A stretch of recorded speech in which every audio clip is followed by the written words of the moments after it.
मुंह से निकली हुई बोली और बंदूक से निकली हुई गोली कभी वापस नहीं आती है, इसलिए दोनों का इस्तेमाल सही जगह और सही वक्त पर होना जरूरी है।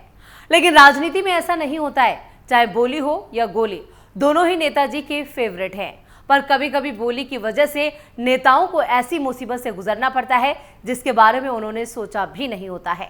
राहुल गांधी ऐसे ही नेता हैं जो अपने विवादित बयान और बिना सोचे समझे कुछ भी बोलने के लिए जाने जाते हैं। अपने ऊट पटांग बयानों की वजह से राहुल गांधी अपनी सदस्यता तक गंवा चुके हैं।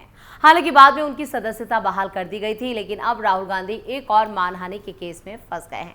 वो भी छोटा मोटा नहीं, बल्कि 100 करोड़ की मानहानि का। नमस्कार, कैपिटल टीवी की स्पेशल स्टोरी में आपका बहुत बहुत स्वागत है और आपके साथ मैं हूं परवीन शेख।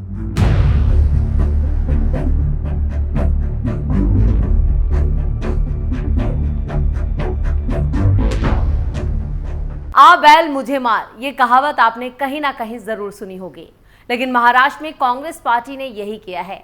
खुद ही मुसीबत को दावत देकर अपनी मुश्किलें बढ़ा ली।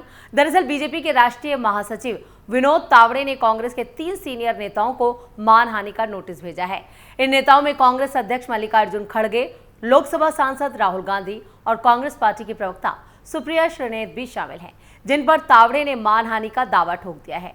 विनोद तावड़े ने दावा किया कि उन पर 5 करोड़ रुपए बांटे जाने के आरोप झूठे और निराधार हैं।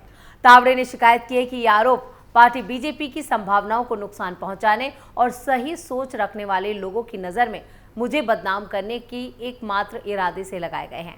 उन्होंने अपने कानूनी नोटिस में जोर देकर कहा है कि कांग्रेस के नेता इस तथ्य से अच्छी तरह वाकिफ हैं कि वो एक पूरी तरह से झूठी कहानी प्रसारित कर रहे हैं, जिसे उन्होंने खुद गढ़ा है। इसे बाद में ऑनलाइन शेयर किया गया। विनोद तावड़े ने एक्स पर एक पोस्ट में लिखा है कि कांग्रेस का एक ही काम है झूठ फैलाना। नाला सुपारा वाले झूठे मामले में मैंने कांग्रेस अध्यक्ष मल्लिकार्जुन खड़गे, राहुल गांधी और पार्टी प्रवक्ता सुप्रिया श्रीनेत को मानहानि का नोटिस भेजा है, क्योंकि उन्होंने इस मामले में झूठ फैलाकर मेरी और भारतीय जनता पार्टी की छवि को नुकसान पहुंचाने का काम किया है। उन्होंने लिखा है कि सत्य सबके समक्ष है कि चुनाव आयोग और पुलिस की जांच में कथित 5 करोड़ की राशि प्राप्त नहीं हुई। ये मामला पूरी तरह से कांग्रेस की निम्न स्तरीय राजनीति का प्रमाण है।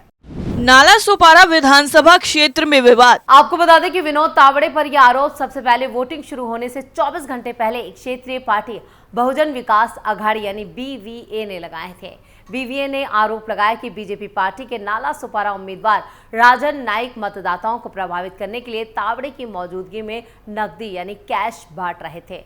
पालघर जिले में नाला सुपारा विधानसभा सीट का गठन 2009 में हुआ था और तभी से इस सीट से BVA से क्षितिज ठाकुर विधायक हैं। उन्होंने 2019 में 43,000 से ज्यादा वोटों से जीत हासिल की थी और इस बार उनका मुकाबला बीजेपी के राजन नाइक, कांग्रेस के संदीप पांडे और राज ठाकरे की महाराष्ट्र नवनिर्माण सेना के विनोद मौर्य से है। नोटों से भरे लिफाफे मिले। BVA के मुताबिक जिस होटल में तावड़े और बीजेपी उम्मीदवार मतदाताओं से बातचीत कर रहे थे, वहां से नोटों से भरे लिफाफे मिले। वायरल वीडियो में BVA समर्थक तावड़े के सामने नोट लहराते हुए दिख रहे हैं। अब तक पुलिस ने 2 मामले दर्ज किए और एक मामले में तावड़े का नाम है, लेकिन ये चुनाव प्रचार की सीमा खत्म होने के बाद अनिवार्य मौन अवधि के दौरान प्रचार करने का केस है। दूसरा मामला पैसे बांटने से जुड़ा है, जिसमें उनका जिक्र नहीं है। जिला अधिकारियों के मुताबिक 9,93,000 रुपए नगद बरामद किए गए हैं। हालांकि BVA ने आरोप लगाया कि 5 करोड़ रुपए पहले ही बांटे जा चुके थे और तावड़े के पास पैसे लेने वालों के विवरण वाली एक डायरी है। बीजेपी ने निराधार आरोपों को खारिज कर दिया और इसे मतदान की पूर्व संध्या पर BVA का एक राजनीतिक स्टंट करार दिया। पार्टी ने कहा कि तावड़े चुनाव की तैयारियों पर चर्चा करने के लिए पार्टी कार्यकर्ताओं के साथ बैठक कर रहे थे। तावड़े ने दी सफाई। तावड़े के बयान से पहले चुनाव आयोग की टीम ने होटल में तलाशी ली और इस दौरान 9,93,000 और 500 रुपए मिले थे, साथ ही कुछ डॉक्यूमेंट भी मिले। ये पैसे विनोद तावड़े लाए थे और ये पैसा बीजेपी का है, ये अभी साफ नहीं हुआ है, लेकिन इसको लेकर चुनाव आयोग और कलेक्टर जांच की बात कर रहे हैं। पालघर कलेक्टर गोविंद मारुति का कहना है कि बीजेपी नेता विनोद तावड़े और उनके कार्यकर्ता पैसे बांट रहे हैं। ऐसी शिकायत बहुजन विकास अघाड़ी के कार्यकर्ता और नेताओं ने की थी। इसके बाद चुनाव से जुड़े अधिकारी और दोनों डीसीपी सहित ज्वाइंट सीपी मौके पर पहुंच गए थे। हमारी विजिलेंस टीम ने होटल में सर्च ऑपरेशन में 9,93,500 रुपए बरामद किए और इसके अलावा कुछ डॉक्यूमेंट मिले। इसके आधार पर एक एफआईआर दर्ज कर जांच की जा रही है। कैश कांड को लेकर कांग्रेस ने कहा है कि विनोद तावड़े महाराष्ट्र के एक होटल में पैसे बांटते हुए पकड़े गए हैं। वो बैग में भरकर पैसे लेकर गए थे, वहां लोगों को बुला कर पैसे बांट रहे थे। ये खबर जब जनता को पता चली तो भारी हंगामा हो गया। पैसों के साथ विनोद तावड़े के कई वीडियो सामने आ रहे हैं और इस मामले में कांग्रेस सांसद राहुल गांधी ने पीएम मोदी से सवाल किया। एक पोस्ट में उन्होंने कहा, मोदी जी, ये 5 करोड़ किसके सेफ से निकला है? जनता का पैसा लूटकर आपको किसने टेम्पो में भेजा? राहुल के पोस्ट का तावड़े ने जवाब दिया। उन्होंने कहा, आप नाला सुपारा आए, होटल का सीसीटीवी फुटेज देखें, वहां हुई निर्वाचन आयोग की पूरी कार्रवाई देखें, ये साबित करें कि इस प्रकार पैसा आया। बिना किसी जानकारी के इस तरह का बयान बचपना नहीं तो और क्या है। हालांकि बीजेपी नेता विनोद तावड़े ने इन आरोपों को सिरे से खारिज करते हुए कहा है कि वो सिर्फ पार्टी कार्यकर्ताओं को चुनाव प्रक्रिया की जानकारी दे रहे थे।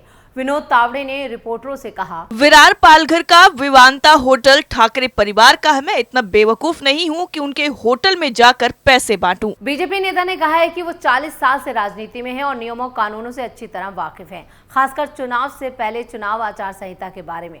विनोद तावड़े ने कहा कि मैं पार्टी कार्यकर्ताओं से बातचीत कर रहा था, चुनाव प्रचार नहीं कर रहा था। बीजेपी नेता ने यह भी कहा कि वो सिर्फ पार्टी कार्यकर्ताओं से वोटिंग प्रक्रिया पर चर्चा कर रहे थे।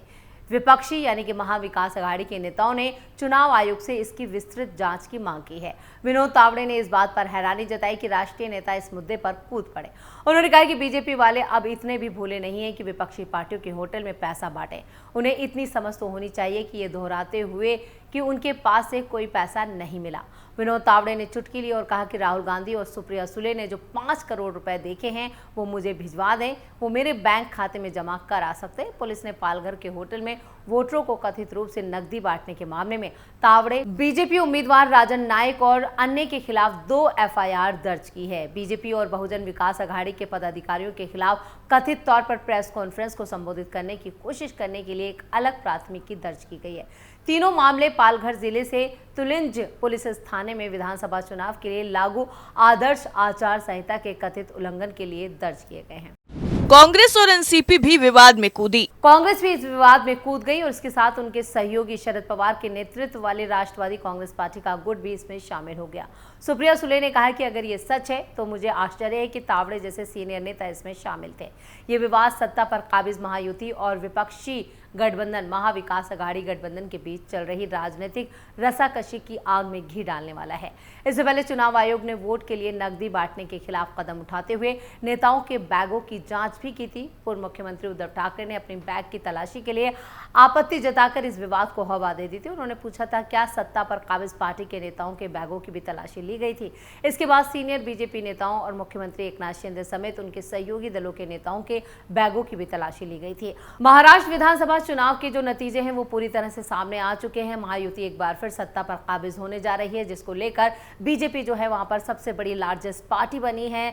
200 पार जो है अभी तक का जो अनुमान लगाया जा रहा है उनकी सीटें मिल रही हैं, लेकिन ये तस्वीर तो शाम तक साफ होगी। लेकिन फिलहाल महाराष्ट्र में एक बार फिर महायुति अपनी सरकार बना रही है।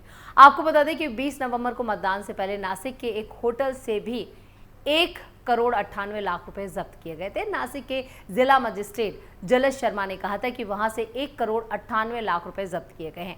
टीम आगे की कार्रवाई कर रही है और आदर्श आचार संहिता के दौरान 50,000 रुपए से ज्यादा कैश रखने वालों के पास वैध दस्तावेज होने चाहिए, जबकि इससे कम राशि के लिए किसी कागजी कार्रवाई की जरूरत नहीं है।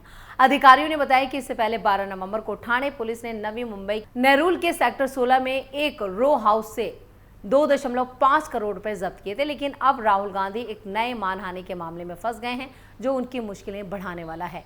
स्पेशल स्टोरी में फिलहाल के लिए इतना ही। बाकी खबरों के लिए देखते रहिए कैपिटल टीवी। वीडियो को लाइक करें, शेयर करें और कैपिटल टीवी को सब्सक्राइब जरूर करें। धन्यवाद।